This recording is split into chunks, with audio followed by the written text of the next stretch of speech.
Julio 12 de 1943. La noche de aquel lunes, un policía patrullaba el barrio La Magdalena, en Bogotá.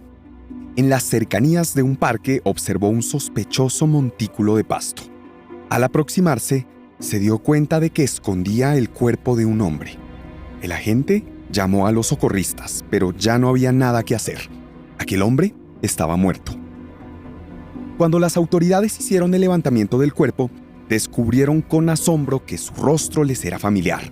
La víctima era Francisco Pérez, alias Mamatoco, un peculiar personaje de la ciudad. Mamatoco era boxeador, activista político conservador y ex policía. Para la fecha de su muerte era editor de un panfleto de extrema derecha llamado La Voz del Pueblo. Se trataba de una publicación amarillista que difundía picantes arengas y teorías conspirativas contra el gobierno liberal de Alfonso López Pumarejo. La Voz del Pueblo era entregada por su propio editor, Mamatoco, en los cuarteles de policía y en las guarniciones militares. Su asesinato ocurrió en medio de un clima de intensa confrontación entre el conservadurismo y el gobierno. Por eso, desde el día siguiente del delito, el periódico conservador El Siglo puso a circular la teoría de que las más altas esferas del gobierno ordenaron matar al incómodo boxeador. Un año después de hallado el cuerpo de Mamatoco, un juez penal recogió la versión del presidente López Pumarejo. Le preguntó si ese delito se perpetró con su visto bueno.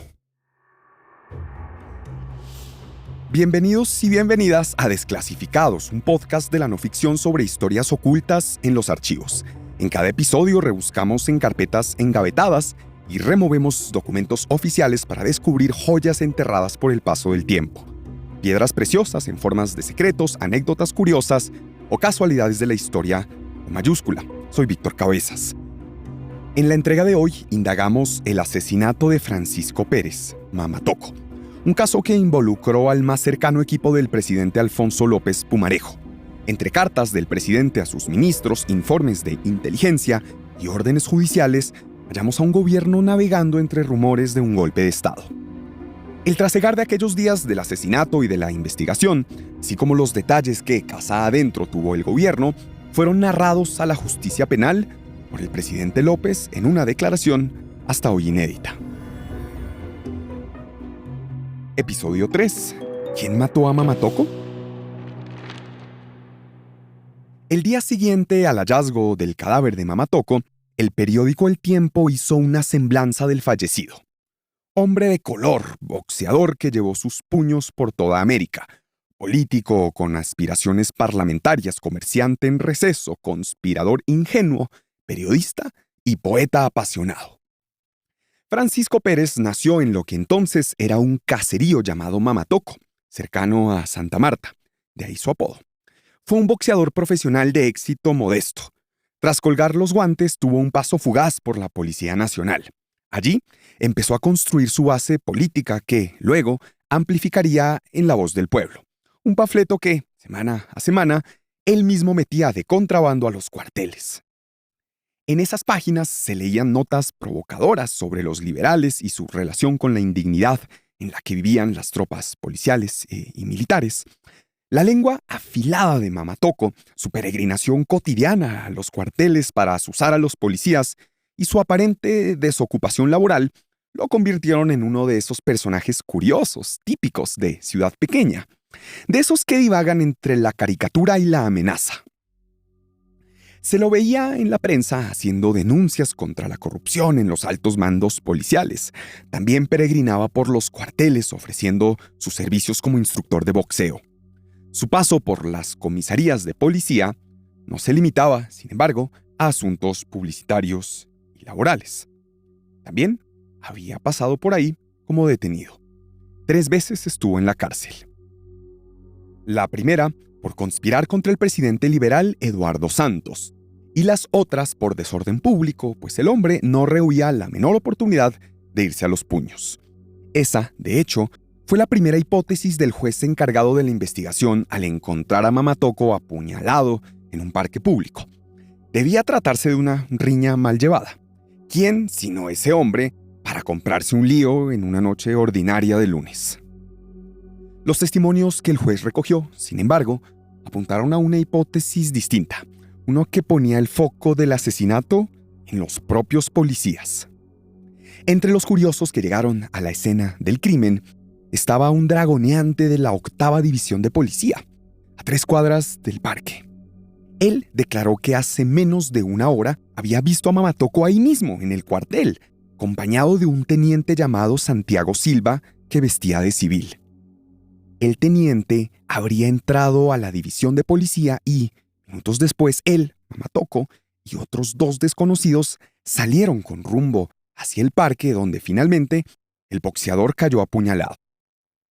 Esa declaración fue suficiente para que el juez ordenara la captura del teniente Silva y de sus cómplices y concentrara su investigación en la Policía Nacional.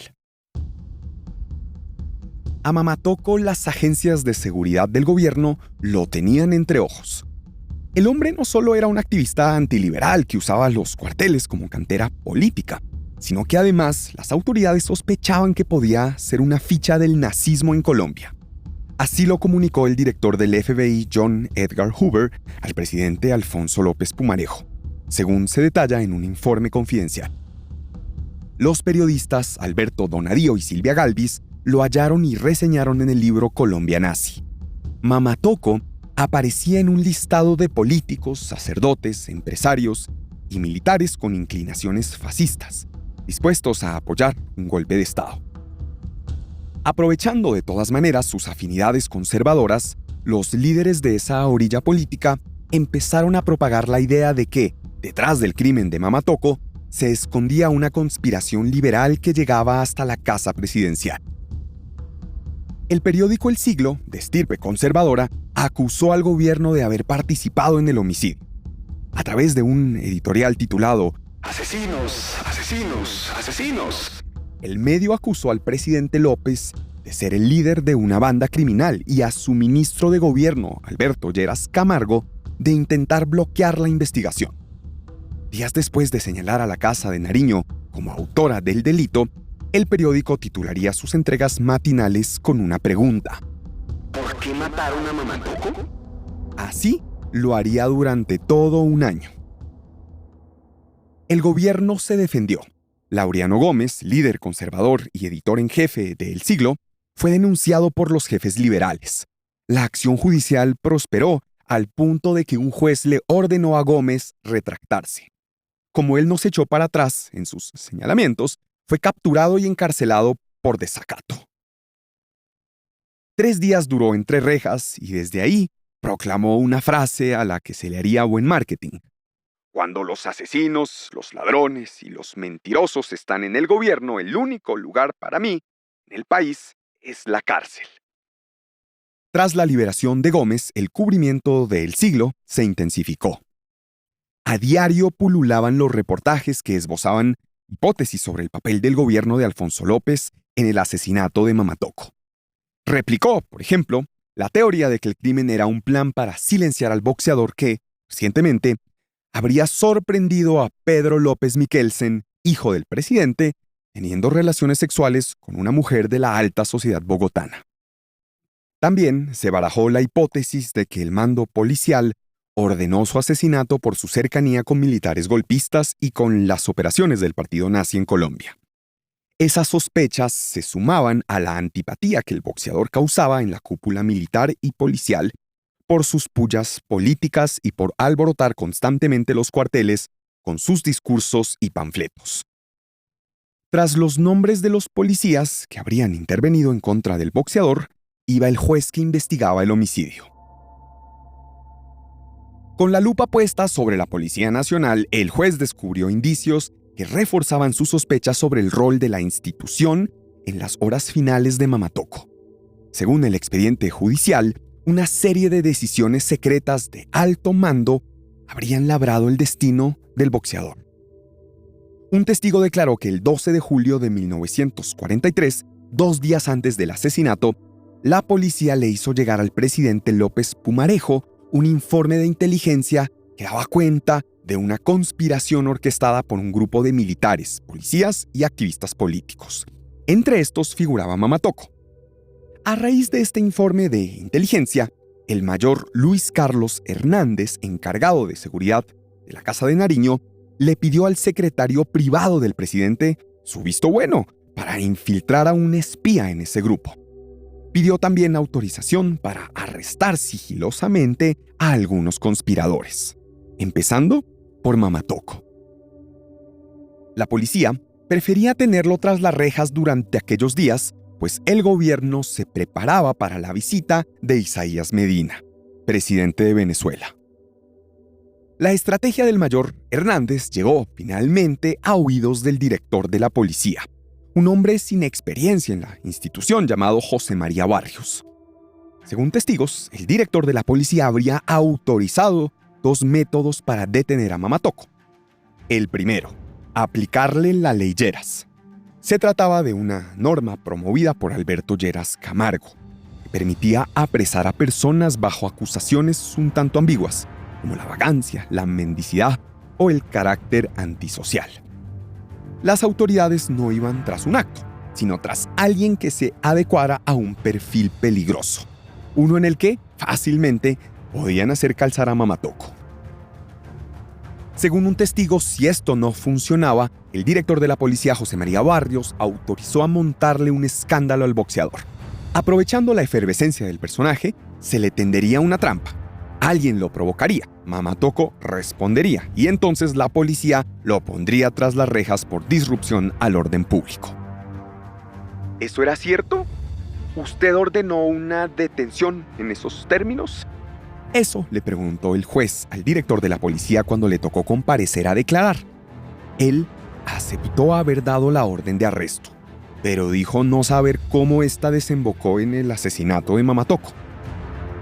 Después de escuchar los testimonios, el juez encargado de la investigación hizo varias anotaciones en el expediente.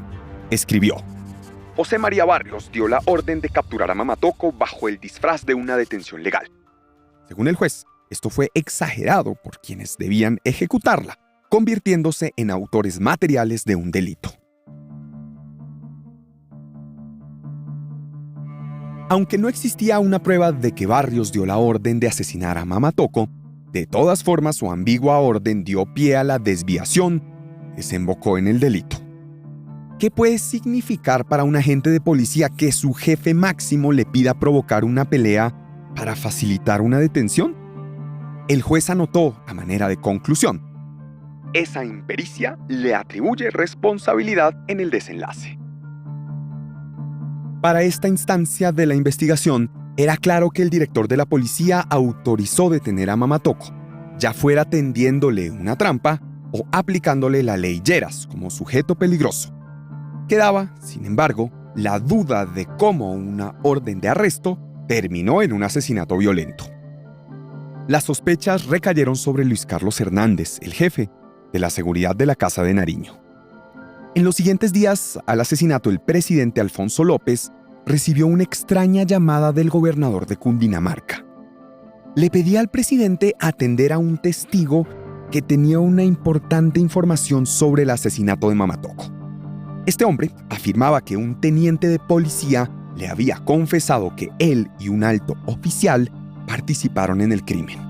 Según el testigo, el nombre del teniente era Santiago Silva, el mismo policía que habría sido visto acompañando a Mamatoco la noche del asesinato. El nombre del alto oficial era Luis Carlos Hernández, el jefe de seguridad presidencial. Ese día, el juez decidió detenerlos. Las indagaciones revelaron que el jefe de seguridad de la presidencia andaba en una pugna de poder con el director de la policía. Hernández era un ambicioso oficial que había seguido la carrera en la institución y buscaba escalar peldaños ganándose la confianza del presidente. El director de la policía, José María Barrios, en cambio, era un burócrata extraño para la fuerza policial, que venía de ocupar un cargo en el Ministerio de Economía. 2 testigos cercanos a Hernández, de nuevo, responsable de la seguridad del mandatario, declararon que esta pugna dio cabida a que él desviara la orden de Barrios con respecto al arresto de Mamatoco. Hernández conocía los vericuetos de los cuarteles y tenía contactos en la tropa. Según el juez, Esto hizo posible que contactara al teniente Silva y le pidiera que, junto a otros 2 agentes, asesinaran a Mamatoko. Eso en supuesto cumplimiento de una alta orden que venía de Palacio. Esa misma que, según José María Barrios, no debía ir más allá de un arresto arbitrario. ¿Por qué Hernández desvió la orden de Barrios? Bueno, algunas claves para responder esa pregunta se encuentran a miles de kilómetros de distancia, en los National Archives de Washington. Las autoridades colombianas no eran las únicas que seguían los pasos del peculiar Mamatoko. El FBI hacía lo propio. Sospechaba de nexos entre el boxeador y el nazismo. A raíz de esos seguimientos, los detectives estadounidenses acabaron enterándose del feroz pulso que se libraba al interior de la seguridad presidencial. Según el FBI, todo obedecía a una carrera de los mandos medios de la policía que pertenecía a Luis Carlos Hernández para ganarse la confianza del presidente López Pumarejo. Con la alta cúpula de la seguridad de la Casa de Nariño embarrada, la defensa de la familia de Mamatoko pidió que el presidente rindiera su versión. No podía quedar por fuera de una investigación que ya había salpicado a sus más cercanos colaboradores. Alfonso López Pumarejo debía hablar en el proceso. Lo que dijo ante la justicia el presidente se los cuento después de la pausa.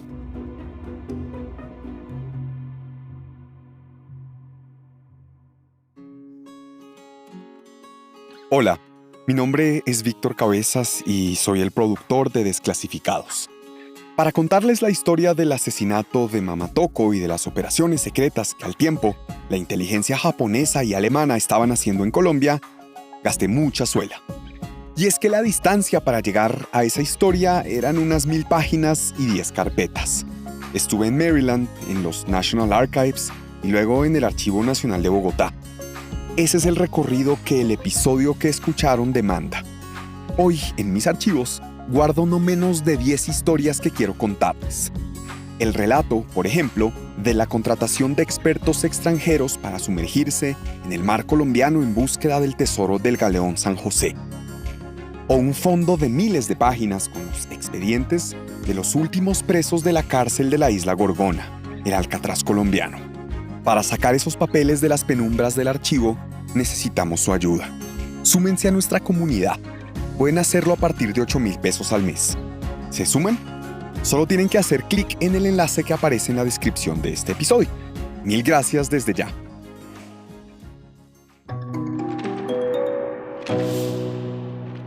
La investigación del caso Mamatoko trajo una crisis en el alto gobierno. El director de la policía, José María Barrios, renunció al cargo. Lo mismo el secretario privado de la Casa de Nariño. A él lo acusaban de ser el enlace entre Alfonso López Pumarejo y el mayor Hernández. En su carta de renuncia, el secretario dijo que agradecía el respaldo del presidente. Aunque sobre él no pesaba ninguna acusación, prefería irse, porque sabía que su presencia debilitaba al mandatario, quien la justicia ya tenía en la mira por este caso. El 27 de marzo de 1944, un lunes, llegó la solicitud de indagatoria al Palacio de Nariño. El juzgado le envió un cuestionario elaborado por el abogado de la familia de Mamatoko. Incluía preguntas como: ¿era cierto que un día antes del asesinato, el director de la policía le entregó un informe sobre una conspiración que estaría preparándose en la casa de un teniente del ejército? El día en que cayó Mamatoko, ¿habló por teléfono con el director de la policía y le ordenó capturar a los conspiradores? ¿Estuvo al tanto el presidente de que altos mandos de la policía infiltraron a un agente espía en el grupo de conspiradores para identificar quiénes estaban liderando el complot? 2 meses después, el 9 de mayo de 1944, llegó hasta el despacho del juez un sobre con 12 páginas con la versión de Alfonso López Pumarejo sobre el asesinato de Mamatoko. El presidente, de entrada, negó haber autorizado un operativo para atentar contra el boxeador. Sabía, sí, que él era parte de una conspiración cuyo objetivo final era derrocarlo. Sin embargo, por aquellos días, las tensiones de la guerra mundial, los enfrentamientos con el Partido Conservador y un accidentado arranque del gobierno mantenían al presidente concentrado en orientar su gestión. Por eso, dijo, trabajaba hasta altas horas de la noche y le había pedido a su equipo no interrumpir su concentración con hipótesis conspirativas. No traer al Palacio de Nariño los rumores de complot con los que sus enemigos buscaban quitarle el sueño. La pretendida burbuja en la que Alfonso López Pumarejo quería gobernar, al final se desinfló. Los rumores de que un golpe de Estado se estaba cocinando eran cotidianos e ineludibles. El presidente recuerda, por ejemplo, las constantes llamadas de un hombre identificado como Quintero, que decía tener detalles sobre cómo lo derrocarían. Los comunicados de policías y de simpatizantes con variadas teorías sobre el complot tampoco eran extraños. Ese era el clima durante las semanas anteriores al asesinato de Mamatoco. Ahora, ¿qué pasó el día anterior? El juez sospechaba que el presidente López sí recibió aquel famoso informe de inteligencia que detallaba las reuniones de los conspiradores y que, supuestamente, mostraba la inminencia del golpe de Estado. Si el presidente conoció este informe, era probable que se hubiera animado a ordenar la captura de los conspiradores y que, por tanto, hubiera sido parte de la cadena de decisiones que terminó con el asesinato del boxeador. Esa era la teoría que el juez quería verificar. López Pumarejo admitió haber encontrado, casualmente entre sus papeles, el informe. Sin embargo, dijo que no le había dado excesiva importancia. Lo consideró como uno de los tantos que se apilaban en su escritorio a diario. Aquel informe, no obstante, había adquirido mayor relevancia tras la muerte de Mamatoco. De ahí que Alfonso López lo hubiera transcrito en su versión. Lo primero que llama la atención es su fecha de emisión, 14 de julio de 1943, el día del asesinato de Mamatoco. Un agente de inteligencia narró que la noche anterior, el 13, se infiltró en la residencia de un teniente del ejército de apellido Espinosa. Hasta ahí llegaron unos 10 oficiales. En el orden del día de la velada se encontraba, como primer punto, la estrategia para derrocar al gobierno y establecer uno militar. Este nuevo gobierno, que también contaría con el respaldo de la policía, se denominaría la Fuerza de Defensa Nacional. Según la información de inteligencia en aquella reunión, se dijo que los alfereces de la Escuela de Caballería estarían alineados y al aeródromo de Madrid, a 1 hora de Bogotá, estarían llegando unos 50 aviones de combate cargados con bombas. Aquella noche se habló también de que un 90% de los militares estaban de acuerdo con derrocar un gobierno que maltrataba a las fuerzas del orden y se había empecinado en desarticular los esquemas de defensa militar. No eran solo los bajos sueldos que pagaba a los oficiales, sino la desactivación de los cuarteles en el sur, que dejaban el territorio a merced de las fuerzas peruanas, y el escaso equipamiento de las guarniciones fronterizas. A los conspiradores también les preocupaba la visita del general Isaías Medina, el presidente de Venezuela. El informe de inteligencia da cuenta de que los conspiradores creían que Medina llegaba por tierra precisamente para evidenciar la vulnerabilidad de Colombia y planificar un ataque armado. Por todo eso, López Pumarejo debía caer en las siguientes 48 horas. Sin embargo, los escasos detalles sobre la implementación práctica del golpe y el nivel jerárquico de los conspiradores hicieron que el presidente, según su versión, le restara seriedad a su amenaza. No había necesidad de espantar los ánimos, dijo. Aceptó solamente que la dirección de la policía trasladara a los agentes que participaron en la reunión de aquel 13 de julio a divisiones por fuera de Bogotá. También autorizó darles seguimiento a los conspiradores. Aunque en el informe transcrito por el presidente no se menciona el nombre de Mamatoco, al final de la declaración Alfonso López admitió que la policía lo vigilaba de cerca y que él había autorizado su captura. Sin embargo, se sorprendió cuando, el 15 de julio, se enteró de que, lejos de ser aprehendido, Mamatoco había sido asesinado.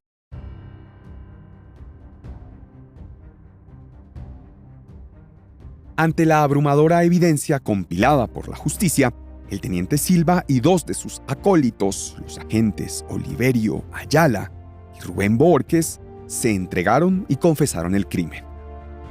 Los 3 fueron condenados. Por motivos que no constan en los archivos, el mayor Luis Carlos Hernández, el jefe de seguridad de la presidencia, que habría dado la orden del atentado, no fue sentenciado. Pero aquellas sentencias, lejos de apaciguar el ambiente de inestabilidad en el gobierno de Alfonso López Pumarejo, solo lo exacerbaron.